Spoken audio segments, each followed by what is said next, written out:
Hello everyone, let's review the autumn semester of the differential equations module. First, let's define a differential equation. A differential equation is an equation involving independent variables, an unknown function, and its derivative. The independent variables are real, and the functions are real and smooth. Now, let's define an ordinary differential equation. A differential equation is said to be ordinary, or an ODE, if there is just one independent variable. Otherwise, a differential equation is said to be a partial differential equation, or a PDE. Then, let's define the order of a differential equation. The order of a differential equation is the order of the highest derivative of the unknown function involved in the equation. Next, let's give the general form of a linear differential equation. The general nth order linear ODE is Pn of x times the nth derivative of y plus Pn minus 1 of x times the n minus 1th derivative of y up to P1 of x times y dash plus P0 of x times y is equal to r of x. The differential equation is said to be written in standard form if the coefficient of the highest derivative is 1. So, the general nth order linear ODE is in standard form if Pn of x is equal to 1. Then, let's define homogeneous and non-homogeneous ODEs. A linear ODE is said to be homogeneous if the right-hand side is 0 for all x in I. If r of x, the right-hand side, does not equal 0, then the ODE is said to be non-homogeneous. Now,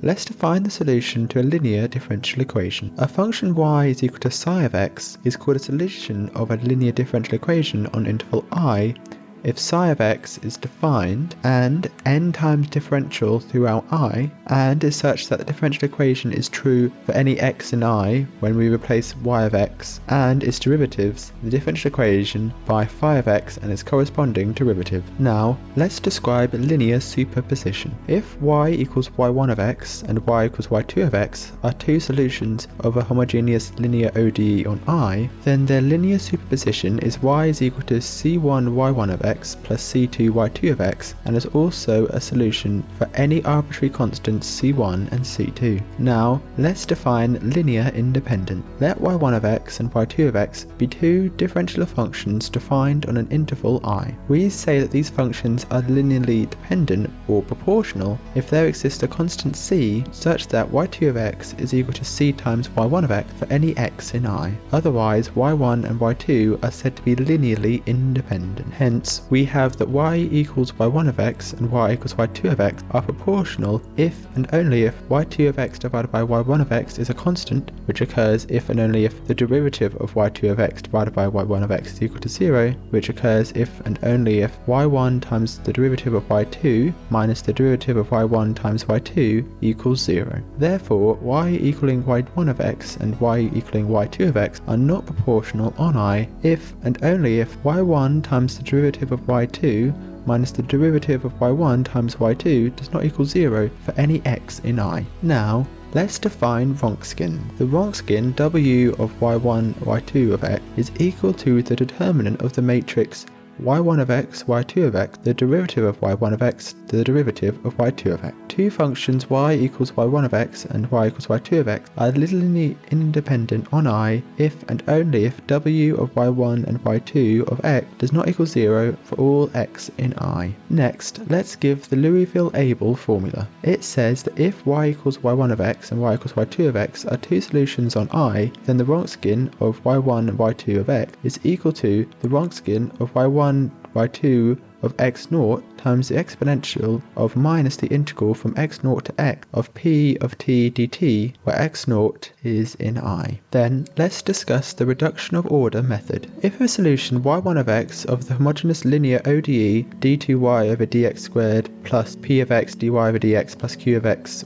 y equals 0 is known, then a second linearly independent solution y2 of x can be found by solving a first-order linear differential equation. A second solution is sought in the form y equals u of x times y1 of x, where u of x is a new unknown function. Inserting y equals u of x times y1 of x into the homogeneous linear ODE and collecting terms, we find that u double dash y1 plus u dash 2 y1 dash plus p y1 plus u times y1 double dash plus p y1 dash plus q y1 equals 0. But the last term on the left hand side is 0 because y1 of x is a solution to the original ODE. Hence, we arrive at a first order differential equation with respect to capital U of x, which is defined to be u dash of x, where capital U dash plus 2y1 dash over y1 plus p of x times u is equal to 0. The first order differential equation is solved by separation of variables, as d capital U divided by capital U is equal to minus dy1 over y1 minus p of x dx, where the solution is capital U of x is equal to c1 y1 to the minus 2 of x times the exponential of minus the integral of p of x dx, where c1 is an arbitrary constant which can be taken to be 1. Finally, we integrate the differential equation u dash of x equals capital U of x and substitute this result to get y2 of x is equal to y1 of x times the integral of y1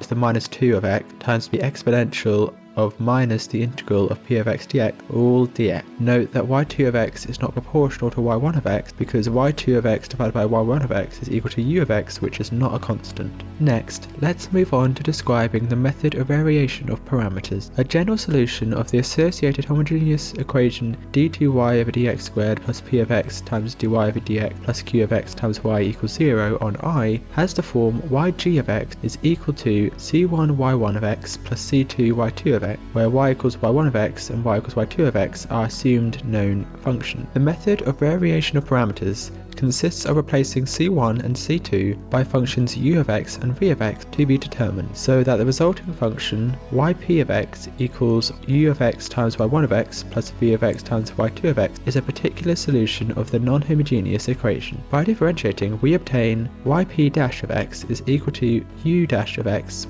times y1 of x plus u of x times y1 dash of x plus v dash of x times y2 of x plus v of x times y2 dash of x. Let us suppose that u of x and v of x satisfy the equation u dash of x times y1 of x plus v dash of x times y2 of x is equal to 0. Then the first derivative reads yp dash of x is equal to u of x times y1 dash of x plus v of x times y2 dash of x. Hence, we have that u of x times y1 double dash plus p x y1 dash plus y1 plus v of x times y2 double dash plus p of x times y2 dash plus y2 plus u dash of x plus y1 dash plus v dash of x times y2 dash is equal to r of x. Since y equals y1 of x and y equals y2 of x are solutions of the homogeneous equation, this provides a system of algebraic equations with respect to u dash of x and v dash of x. We have that u dash of x times y1 of x plus v dash of x times y2 of x is equal to 0, and u dash of x times y1 dash of x plus v dash of x times y2 dash of x is equal to r of x. The solution of this system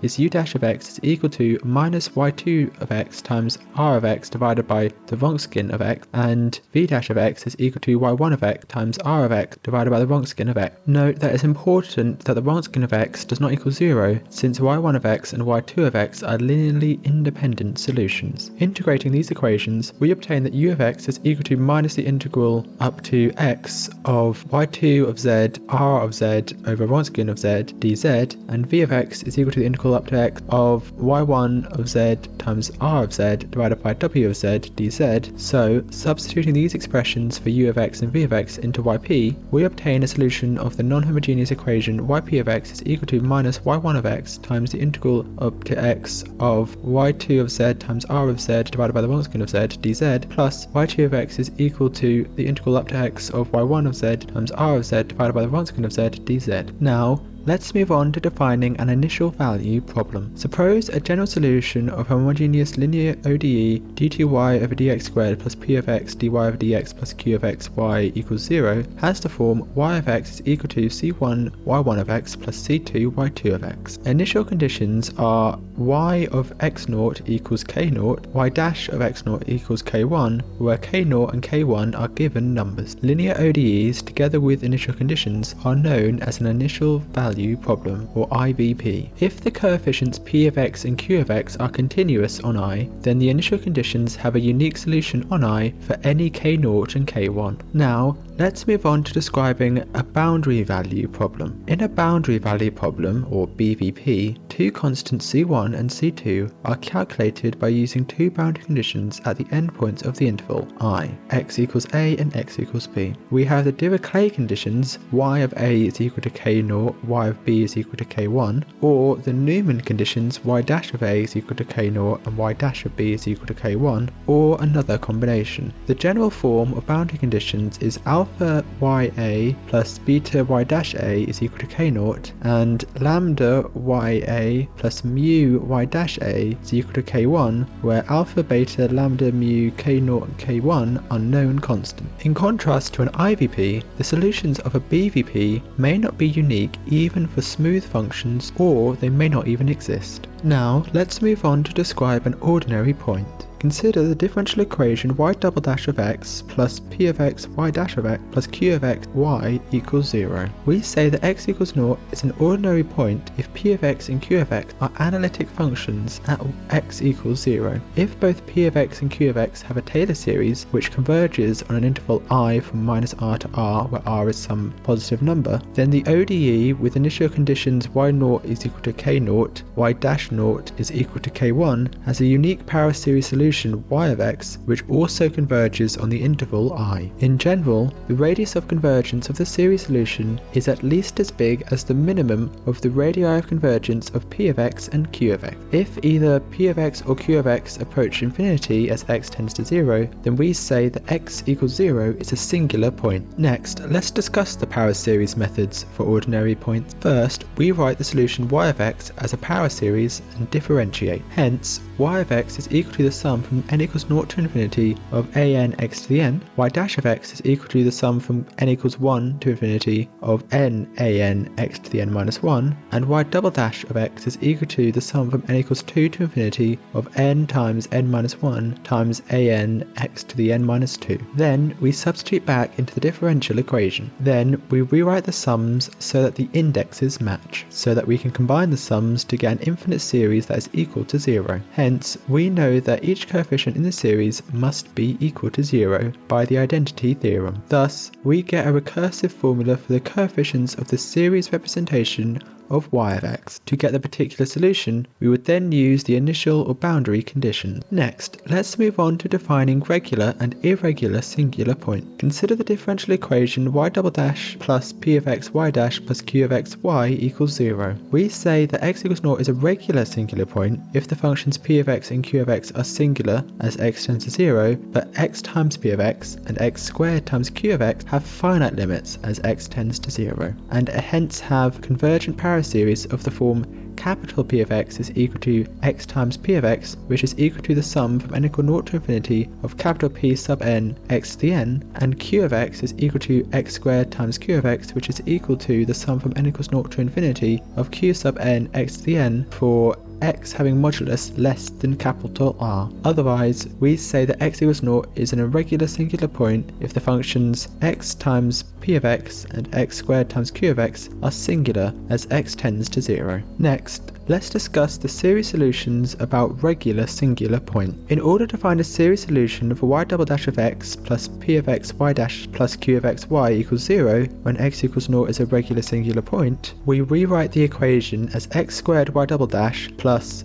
x times p of x y dash plus q of x y equals 0, where capital P of x is equal to x times p of x and q of x is equal to x squared times q of x. Then we look for a series solution of the form y of x is equal to the sum from n equals 0 to infinity of a n x to the n plus alpha, where a naught does not equal 0 and the coefficients a n and constant alpha are unknown. Substituting this expansion and the expressions for capital P of x and q of x leads to the sum from n equals 0 to infinity of a n plus alpha minus 1 times x to the n plus alpha plus the sum from n equals 0 to infinity of p sub n x to the n times the sum from n equals 0 to infinity of a n times n plus alpha times x to the n plus alpha plus the sum from n equals 0 to infinity of qn x to the n times the sum from n equals 0 to infinity of an times x to the n plus alpha equals 0. Hence, we get the coefficients of x to the alpha are a0 times alpha minus 1 plus p0 alpha plus q0 equals 0. Since a0 is defined to not be equal to 0, we have that alpha squared plus p0 minus 1 times alpha plus q0 is equal to 0. This is called the indicial equation, and its solutions are denoted as alpha 1 and alpha 2. Suppose that alpha 1 and alpha 2 are real solutions such that alpha 1 is greater than or equal to alpha 2. Then there exists a solution of the form y1 of x is equal to the sum from n equals 0 to infinity of an x to the n plus alpha 1 with a0 not equal to 0. If alpha 1 minus alpha 2 is not an integer, then there exists a second solution, y2 of x is equal to the sum from n equal 0 to infinity of bn times x to the n plus alpha 2 with b0 not equal to 0. If alpha 1 minus alpha 2 is an integer, then there exists a second solution of the form y2 of x is equal to c times y1 of x times log of x plus the sum from n equal 0 to infinity of b sub n x to the n plus alpha 2. If alpha 1 equals alpha 2, then there exists a second solution of the form y2 of x is equal to y1 of x times log x plus the sum from n equal 0 to infinity of b sub n x to the n plus alpha 1 plus 1. Now, let's move on to defining a periodic function. A function f of x is said to be periodic if it is defined for all real x and if there is some positive number p such that r of x plus p is equal to r of x. The number p is called a period of f of x. Next, let's define orthogonal. A system of functions phi n of x is said to be orthogonal on the interval from a to b if the integral from a to b of phi n of x times phi m of x equals 0 for all n not equal to m. Then we can define orthonormal. A system of functions phi n of x is said to be orthonormal on the interval from a to b if the system is orthogonal and the integral from a to b of phi n squared of x is equal to 1. Now, let's move on to describing the general Fourier series. We assume that f of x is a periodic function of period 2L. The Fourier series of the function now becomes f of x is equal to a0 divided by 2 plus the sum from n equals 1 to infinity of an cos n pi x over L plus bn sin n pi x over L, whose coefficients an and bn are determined from f of x by an is equal to 1 over L times the integral from minus L to L of f of x cos n pi x over L dx, and b of x is equal to 1 over L times the integral from minus L to L of f of x sine of n pi x over L dx. Next, let's describe odd and even functions. Consider a piecewise smooth function f of x. We say that f of x is odd if f of minus x is equal to minus f of x. We say that f of x is even if f of minus x is equal to f of x.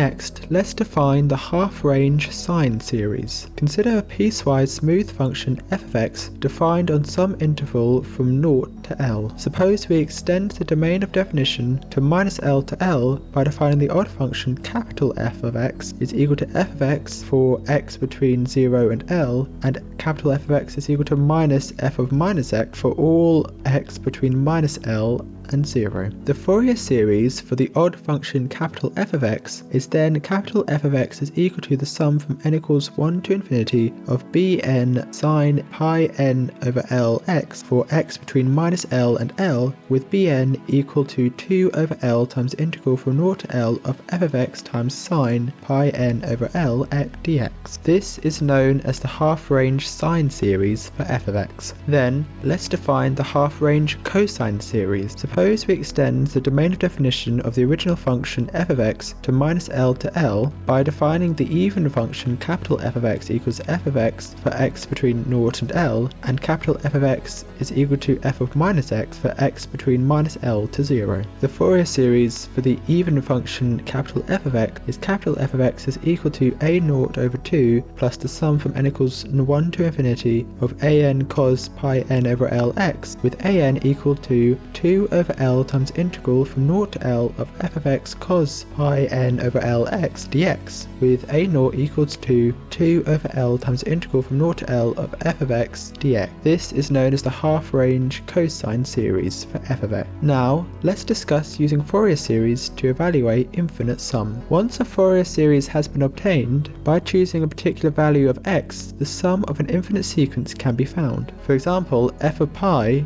could equal a0 over 2 plus the sum from n equals 1 to infinity of an minus 1 to the n. Next, let's give some results for Fourier series. Suppose a function f of x is defined in the interval from minus pi to pi, and its first and second derivatives are piecewise continuous. Then the Fourier series f of x is equal to a0 over 2 plus the sum from n equal 1 to infinity of an cos nx plus bn sin nx converges to f of x at every continuous point of f of x, and to a half f of x minus 0 plus f of x plus 0 if x is a discontinuity point of f of x. The Fourier series is defined uniquely for a given function f of x and given interval of x. Now let's move on to defining a partial differential equation. An equation involving one or more partial derivatives of an unknown function of two or more independent variables is a partial differential equation, or PDE. The order of the highest derivative is called the order of the equation. When the unknown function and its derivatives appear in the PDE only as a linear combination with the coefficients depending on the independent variables, then the PDE is linear. Next, let's give the classification of second order PDEs. A general second order PDE is of the form AUXX plus BUXY plus CUYY plus DUX plus EUY plus FU equals G, where A to G can depend on x and y. We say it's elliptic if b squared minus 4ac is less than 0. We say it's parabolic if b squared minus 4ac is equal to 0. And we say it's hyperbolic if b squared minus 4ac is greater than 0. Now, let's discuss solutions to PDEs. A function which has all the partial derivatives appearing in the equation in a region R and satisfies the equation in R is a solution of the PDE in the region R. We also have the superposition principle, which says that if u1 and u2 are two solutions of a PDE in some region, then c1 times u1 plus c2 times u2 is also a solution. Next, let's discuss the one-dimensional wave equation and travelling wave solutions. We have that u of x and t is equal to f of psi, where psi is equal to x minus ct, and u of x of t is equal to g of nu, where nu is equal to x plus ct. Are solutions of the second partial derivative of u with respect to t is equal to c squared times the second partial derivative of u with respect to x for any differential functions f and g. Hence, we have that u of x and t equals f of x minus ct plus g of x plus ct is a solution for the wave equation for any differential function f and g. This is called the D'Alembert solution of the wave equation. Now we can consider the wave equation, the second partial derivative of u with respect to t equals c squared times the second partial derivative of u with respect to x in an infinite domain. We need some initial conditions for the displacement u of x and t. We have that u of x and 0 is equal to u naught of x, and the partial derivative of u with respect to t of x and 0 is equal to v naught of x, where u naught of x is the initial profile and v naught of x is the initial speed of the string. We can find f and g for given u naught and v naught, and the solution is u of x and t is equal to f of x minus ct plus g of x plus ct, which is equal to a half times u naught of x minus ct plus u naught of x plus ct plus 1 over 2c times integral from x minus ct to x plus ct times v naught of s ds. This is the D'Alembert solution of the wave equation satisfying initial conditions. In the case of no initial velocity, i.e. v naught of x is equal to 0, we get that u of x and t is equal to a half times u naught of x minus ct plus u naught of x plus ct, which means the initial profile u naught initiates two waves moving to the left and right with half the initial amplitude. Then let's discuss solving the one-dimensional wave equation using separation of variables. Now we consider the wave equation but in a fixed domain. The string deflection is governed by the 1D wave equation. The second partial derivative of u with respect to t is equal to c squared times the second partial derivative of u with respect to x for x between 0 and L and t greater than 0. We have two boundary conditions, u of 0 and t is equal to 0 and u of L and t is equal to 0 for all t greater than 0. The motion of the string depends on the initial deflection u of x and 0 and the initial velocity of the deflection ut of x and 0. We have two initial conditions, u of x and 0 is equal to f of x and the partial derivative of u with respect to t of x and 0 is equal to g of x, where the functions f of x and g of x are given and such that f of 0 is equal to f of L, which is equal to 0, and g of 0 is equal to g of L, which is equal to 0, that is, the endpoints of the string are fixed. The method of separating variables is based upon looking for solutions to our PDE that are products of functions of one variable. For the wave equation, we look for solutions of the form u of x and t is equal to f of x times g of t, which satisfy the wave equation. Hence, we get that g double dash of t divided by c squared gt is equal to f double dash of x divided by f of x. But note that the left-hand side depends only on t, and the right-hand side depends only on x. Therefore, both sides must equal a constant k. This procedure gives us two ODEs, f double dash minus kf is equal to 0, and g double dash minus c squared kg is equal to 0. We now determine the solutions of these equations such that the function satisfies the boundary conditions. These conditions should be satisfied for any t which is greater than 0, but this is possible if and only if f of 0 is equal to 0 and f of L is equal to 0. Hence, the solutions depend on k. If k equals 0, we have that f of x is equal to c1x plus c2, but we get that c1 is equal to 0 and c2 is equal to 0. Thus, we only have the trivial solution if k is equal to 0. If k is positive, then k equals mu squared, and the general solution is f of x is equal to c1 e to the mu x plus c2 e to the minus mu x. We have that the boundary conditions of f can be satisfied only when c1 is equal to 0 and c2 is equal to 0. Therefore, when k is greater than or equal to 0, there are no non-trivial solutions which satisfy the boundary condition. If k is negative, k equals minus mu squared, and a general solution is f of x is equal to c1 cos mu x plus c2 sin mu x. Substituting into the boundary condition f of 0 is equal to 0, we find that c1 is equal to 0. The boundary condition f of L equals to 0 provides that c2 sin mu L equals 0. If c2 equals 0, then f of x is equal to 0, which is the trivial solution. Hence, we have that sine of mu L is equal to 0, which gives that mu n is equal to n pi over L. So, we obtain infinitely many solutions fn of x is equal to c2 sine pi n x over L. So, having found f and the range of possible values of k, we can now solve to find g. Given k being negative, we then integrate to give gt is equal to an cos cn pi t over L plus bn sine cn pi t over L with undetermined constants an and bn. Hence, our solution for u is given by un of x and t is equal to an cos cn pi over lt plus bn sine cn pi over lt times sine pi n over lx. This satisfies the wave equations and the boundary conditions, however the solutions cannot satisfy the initial conditions on their own. The superposition principle shows that the linear combination u of x and t is equal to the sum from n equals 1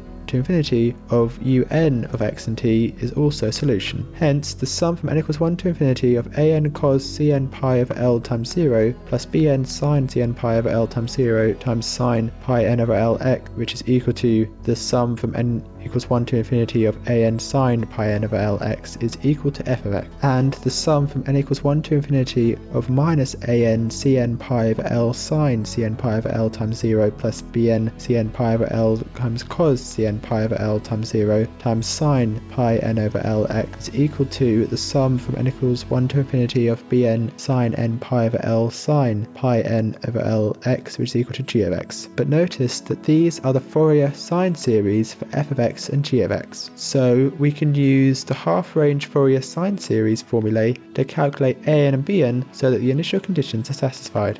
This gives that an is equal to 2 over L times the integral from 0 to L of sine pi n over L x dx, and bn times cn pi over L is equal to 2 over L times integral from 0 to L of gx sine pi n over L x dx. Next, let's discuss the solutions of the 1D heat equation. The temperature distribution in a long thin bar of constant cross-section and homogeneous material is described by the 1D heat equation. The partial derivative of theta with respect to t is equal to d times the second partial derivative of theta with respect to x. The bar of length L is orientated along the x-axis. The ends of the bar are kept at the temperature theta is equal to 0. This gives us the boundary conditions theta of naught of t is equal to 0 and theta of L and t is equal to 0. Let f of x be the initial distribution of the temperature in the bar. Then the initial condition is theta of x and 0 is equal to f of x. The separation of variables method requires us to search for solutions in the form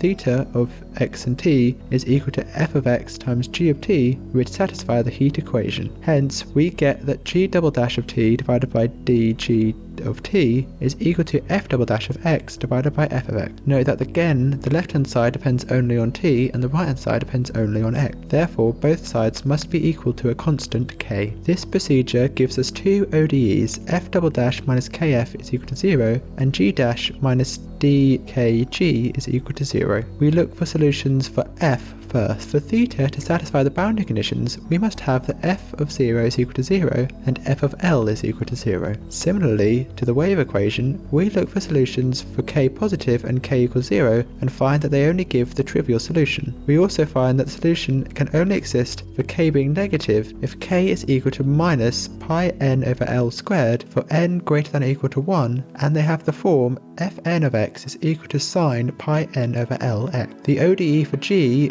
with k equals minus pi n over L squared is a separable first order equation with solution gn of t is equal to an e to the minus pi n over L squared dt. So our solutions have the form theta n of x and t is equal to an e to the minus pi n over L squared dt sine pi n over L x, which satisfies the heat equation and the boundary conditions for any coefficients an, but cannot satisfy the arbitrary initial condition on their own. However, the superposition principle shows that the linear combination theta n of x equals the infinite sum from n equals 1 to infinity of theta n of x and t also satisfies the heat equation and the boundary conditions. Substituting our solution into the initial condition, we get that the sum from n equals 1 to infinity of an e to the minus pi n over L squared times d times 0 times sine pi n over L x is equal to the sum from n equals 1 to infinity of an sine pi n over L x, which is equal to f of x. Therefore, this is the half-range sine Fourier series. So we know that